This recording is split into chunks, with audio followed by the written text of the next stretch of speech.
Muy buenas noches, mi nombre es Eduardo Noel Calix Velázquez, soy estudiante de la carrera licenciatura en Derecho en la Universidad Tecnológica de Honduras. Estoy actualmente recibiendo la clase de filosofía impartida por la catedrática Carmen Durón. En calidad de una tarea, estoy presentando el siguiente video relacionado al tema el vitalismo. ¿Qué es el vitalismo? Se dice que esta tiene su origen diverso a movimientos socialistas revolucionarios que surgieron en la segunda mitad del siglo XIX. Emergió un grupo de pensadores caracterizados por una forma de irracionalismo. Para ellos, las ciencias naturales no ostentaban una importancia primordial. En su lugar privilegiaban las ciencias del espíritu. Mientras que las ciencias naturales se centran en el estudio de la naturaleza, las ciencias del espíritu buscan comprender la esencia de la vida misma. O sea que no le daban tanta importancia a las ciencias naturales, sino se ejemplificaban en otros seres, unos seres un poco más complejos, más a lo que el ser humano realizaba en ese momento. El vitalismo, dice, es una corriente filosófica y científica del siglo XIX, como lo mencionaba anteriormente, que afirmaba que los organismos vivos tenían una fuerza vital que los distinguía de los organismos inanimados. Decía que la razón provenía de la vitalidad y que la vida era una realidad irrevocable.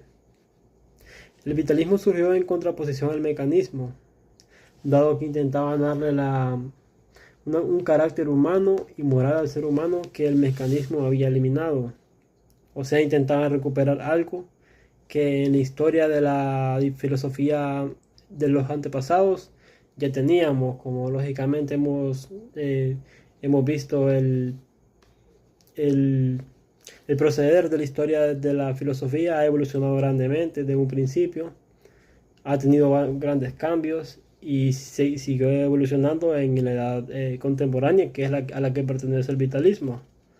Para los, para los vitalistas, la vida es mucho más extensa que la razón y el origen y fin de la razón en la vida. En esta corriente se basan las causas animalistas, antiabortistas, pacifistas y veganas, entre otras, con la intención de darle un carácter vital a todos los seres diferentes de los inanimados. Si nos hablamos un poquito del origen del vitalismo, en las ciencias el vitalismo se originó en el siglo XVIII como una separación entre lo vivo y lo inerte. En 1828 la teoría fue puesta en duda cuando Friedrich Köstler sintetizó urea en el laboratorio a partir de los compuestos inorgánicos. En la filosofía, el vitalismo se originó a finales del siglo XIX y surgió como una clara respuesta al mecanismo racionalista de autores como Kant o el famoso René Descartes, cuyos trabajos daban especial importancia a la razón humana. Estos dos filósofos, Kant y Descartes, le daban bastante importancia a la razón humana. Básicamente lo hablábamos, lo miramos en clases pasadas, que ellos se fijaban más en la razón humana, dejando a un lado, por ejemplo, la teoría de la religión, que antes, antes de que ellos existieran, de que ellos evolucionaran o interpusieran su filosofía, cuando me refiero a Kant y Descartes, la filosofía estaba centrada en que Dios era el centro del universo, en que no existía un punto más importante en la vida en ese momento que Dios. Y cuando llegaron ellos, Kant y Descartes, le dieron un volcamiento a ese pensamiento y se volvió y se fundamentó básicamente la base en que Dios no era el centro del universo, sino el hombre. Se volvió algo un poquito más terrenal, más a lo que el hombre realizaba en cada momento. Por eso el vitalismo le viene a dar un contraparte a lo que ellos pensaban. En el campo de la filosofía, el primero en hablar del vitalismo fue Arthur Schopenhauer, pero el mayor exponente de esta corriente sin duda es Friedrich Nietzsche. Características del vitalismo. Si hablamos de características del vitalismo, la teoría vitalista sostiene que existe una fuerza vital que constituye el componente fundamental que armoniza tanto la mente como el cuerpo. A partir de esta noción, el humano es considerado una mezcla de cuerpo, mente y fuerza vital. La primera característica del vitalismo se refiere a la creencia en una fuerza vital. Se basa en la idea de que la vida no puede ser explicada por leyes puramente físicas y químicas, y que es necesario una fuerza vital o una entidad no material para dar cuenta de la vitalidad y la diferencia entre los seres vivos y los objetos inanimados. O sea que no se puede dar una explicación solo por explicación científica o físicas, sino que debe existir un objeto inanimado o un ser vivo diferente, dejando a un lado un poco la creencia en las ciencias empíricas, por así decirlo. El siguiente punto es el rechazo del mecanismo.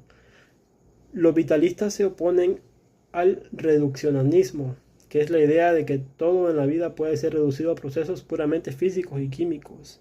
Argumentan que la vida tiene una dimensión no material que no puede reducirse a simples procesos mecánicos. Como le mencionaba anteriormente, dejan a un lado un poco las ciencias empíricas y se hacen un poco uso de la razón, otro de unos temas un poco más complejos, o sea que le restan un poco de importancia a lo que son los experimentos químicos, físicos y empíricos. El siguiente punto, la siguiente característica sería la influencia en la biología y la medicina. Influyó en la biología y la medicina, especialmente en la medicina tradicional china y en algunas teorías médicas históricas que postulaban la existencia de humores o energías vitales en el cuerpo humano. Siguiente punto, características críticas y declive. A medida que la ciencia moderna ha avanzado, el vitalismo ha sido objetivo de críticas y es considerado anticuado en muchos aspectos. La biología contemporánea se basa en principios científicos y materiales y no reconoce una fuerza vital separada de las leyes naturales. O sea que aquí en este caso la biología y la química no como que no apoya, no da una fe, una certeza de esta teoría, de esta filosofía llamada vitalismo, ya que en sí la biología y la química se basa lógicamente para llevar a cabo sus estudios, llevan a cabo unas investigaciones empíricas y según las características que estamos viendo del vitalismo, no eran partidarios de eso, básicamente. Otra característica es las variantes del vitalismo. A lo largo de la historia, dice, se han desarrollado diferentes variantes del vitalismo, como el vitalismo elan vital de Henry Bergson y el vitalismo orgánico de Hans Drinch, que han abordado la relación entre la vida y la conciencia.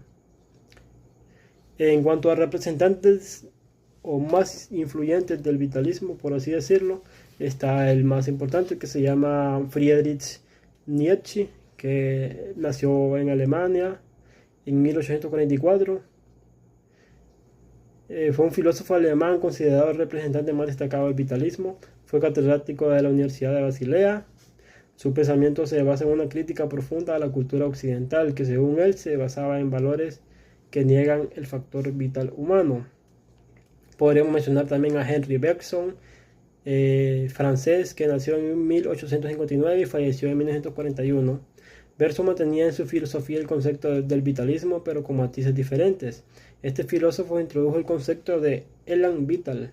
Para él la vida es una tendencia que se desarrolla de una manera u otra en diferentes seres.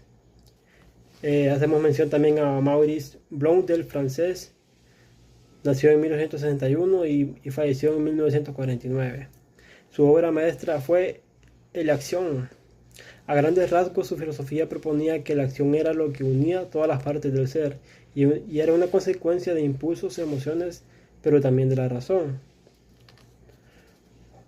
Otro representante importante es José Ortega y Gasset, nacidos en España en 1833 y falleció en 1955. Se le consideraba parte de la corriente del raciovitalismo.